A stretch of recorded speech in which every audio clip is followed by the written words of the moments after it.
Highfield's line of sport models leverage the awesome capability of their patrol cousins with the same high-tensile chromated and powder-coated aluminum hulls, oversized Orca Hypalon tubes, and self-draining cockpits.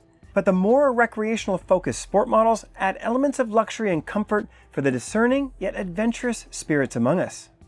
With a super deep 26-degree deadrise, the Sport 760 has the capability to go anywhere in comfort, which makes them ideal for exploring new destinations. Sport model layouts also prioritize comfort for entertaining guests while maximizing storage without limiting mobility around the boat. Soft diamond-stitched upholstery and EVA foam decking provide the utmost in comfort. The aft entertainment section of the Sport 760 is incredible because you have a 9-foot 6-inch beam, you have a 6-foot bench, which can easily fit 4 people or a spot to nap. The fridge and stowable table are both standard equipment on the Sport 760. And it is somewhat unusual to have this much space, and you can have dining for 4, 5, maybe even you could squeeze 6 people in here. And if you're vacationing, this is the perfect spot to sit back and relax for the afternoon. And you'll notice in the stern here, we've got 4 cup holders on the table and another 3 on this aft-facing bench, which, by the way, is one of the best spots to sit when you're underway. The Sport 760 has perhaps my favorite helm. First of all, it's got the big console with the wraparound windshield. And this one has the T-top, which provides shade on those long crossings. As you can see, that can come in handy sometimes. It also comes standard with this heavily bolstered set of seats with flip-up benches. So when you're standing in the rough seas, you've got a perfect sight line, and it's easy to manage the wave height. But if you're on a long journey and your feet get a little sore, put the bolster down, and you can sit very easily. They've even added a little footrest to keep your feet nice and comfortable when underway. And as with all sport models, you do get LED backlit console switching, which is nice to know which elements are on and which are not. And I do like the blue LED courtesy lighting. There is even more storage below the console, although our fridge compressor takes up a little bit of space. And for those little small items, we have a little cubby box. And that wide beam provides plenty of space to get around either side of the console. And forward, we have seating for another 4 people. So 6 aft and 4 forward is comfortable seating for 10 when you're on anchor or on a mooring ball. And there's even more storage under the console.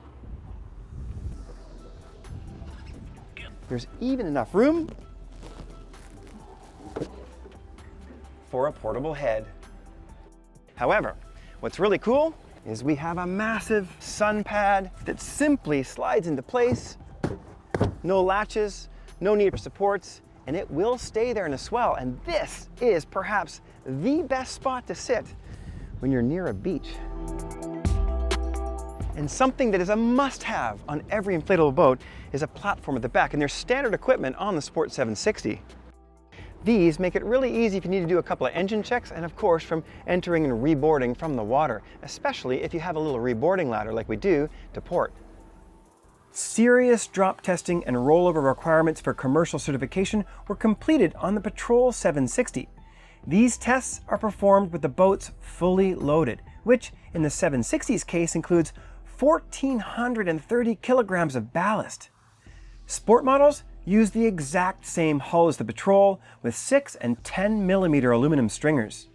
On the water, that translates into comfort and durability.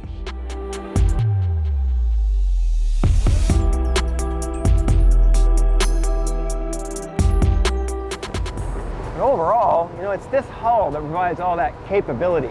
This hull and these big tubes. You are always dry as a bone. Another thing I really like is the visibility out the helm. Whether you're sitting or standing, you have the perfect view. And even when you're accelerating, the nose never clears the horizon on you, so always can see over top of it. And I also like the fact, because these boats are so light, their planing speeds are really low. So if it does get really rough, you can slow this boat right down to 14, 13 knots and just stay on plane, which is really nice.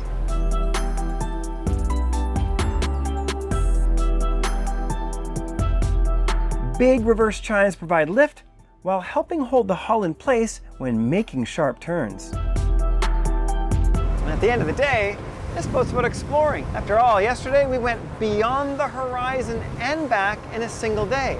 almost 180 nautical miles in all. Just think of how much adventuring you could do on one tank of fuel when you can go that far and not worry about what the condition's like when you come back. So if you're looking for a boat that you really can put serious miles on in pretty serious conditions, you might want to check out Highfield's Sport 760. You've got a boat that can really run some miles, get you beyond the horizon and back in a single day.